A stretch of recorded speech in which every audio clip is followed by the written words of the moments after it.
I'm quite happy to talk in front of lots of people and a microphone, but reading I'm not so good at. And then I think he was taking the mickey, but this morning my partner said, "Why don't you just sing everything?" And then I was like, "Yeah, all right, I might do." And he's like, "No, seriously, you've got a little bit more self-awareness than that. You're not just going to try and sing everything, are you?"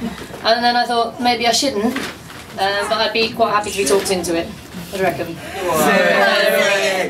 Okay, I'm going to do about 3 lines like this, and then when you realise how bad it is, because I'm going to try and do it in some sort of like operatic style, and never sang. I know, oh my god, exactly. This is the torture device I use when I want Richard to do washing up. Now it's time! And it's like, oh, for God's sake. So anyway, right, I did choose a section that I wanted to read from, and hopefully this will give you no indication as to what the story is about at all, and then I'll probably go on to read a little bit when the shame actually kicks in. I've just got a bit of jet lag when it comes to embarrassment, so here we go. Melvin never made any friends. Not only was he shy, he was small for his age. Had unusual hair which felt and looked a little bit like a rusty cheese grater. He blushed at the slightest thing, and to make matters worse, there were paving slabs that were more athletic than he. I have changed a few words there because some words didn't fit in, but anyway.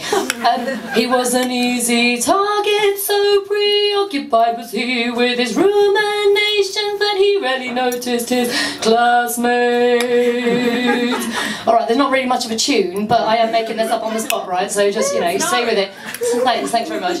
Even when one dedicated peer sat down next to him and spent the entire double maths lesson chewing graph paper and spitting the tiny balls into Melvin's Vocresque cough. Right, so anyway, so this kid gets picked on quite a lot. I'm glad that the kids didn't start crying because that's a sure indicator he needs to stop, so maybe I'll just leave it there. So anyway, so this kid gets picked on a lot. His name's Melvin and he makes friends with a tree. This is Melvin, this is his tree. The tree's called Fanta. That's her name. He made it up, but don't tell him. So anyway, where were we? Right, so he's got chewed graph paper in his hair. And it was only 4 hours later when, by happenstance, he caught his reflection in a shop window. And while he was rightfully disgusted, he was thankful to be on his way home and to have narrowly avoided another public blush fest. Although, as he expected, his next day at school was torturous. Melvin gets picked on quite a lot for the reasons that I sung about. If you didn't catch them, read the book. So on another occasion, oh no, it's this bit. Alright, on another occasion during English, he opened his dusty maroon exercise book while gazing out of the window and taking the flat of his palm, he creased the middle of the double page and rapidly he adopted the sleeves dark rosy hue.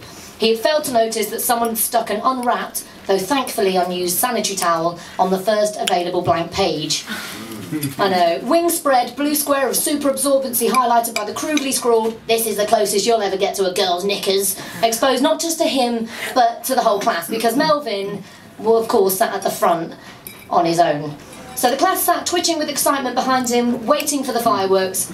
The fever flushed his face, his head got hot, though his cheeks quickly cooled with profuse sweat. Dizzied by the shock, Melvin was overwhelmed. Why is it always me? Why is it so much fun for them? And Melvin felt a tear. It's nature's bad joke that being embarrassed perpetuates embarrassment. Festering in his memory were hundreds of these episodes, and we all know one. There's one in every class. And it could have even been you, but he was that boy. That was Melvin. And so he did what he always did. He ran in his Fraggle-like way out of the classroom in the school with only horrible replays for company. He went to his hideout until it was time for him to arrive home from school. I love the fact that as I've been reading about Melvin's embarrassment, what I've just done has just slowly caught up with me and I've started to go a little bit red in the face, which I think is probably quite telling as to what this character's really about. The story was about magic. It's about magic in the everyday and about real life scenarios. All of these books are about this, and while there are lots of themes that come up as being quite apparent, one of the themes that I think is most obvious, especially when you look at the artwork that wasn't written into the brief, is that it's all about trees, and I love trees. I think trees are great, and that's why Melvin made friends with a tree. And I hope that you all enjoy reading stories from this book, and I'm sure that all of you will go home remembering something hopefully positive about this book launch. And I just also wanted to thank everybody that was a part of this and made this happen, because it's the first time I've ever seen my own name in print, and that's really, really cool. Yeah. Thank you very much to everybody, Lady Gramophone.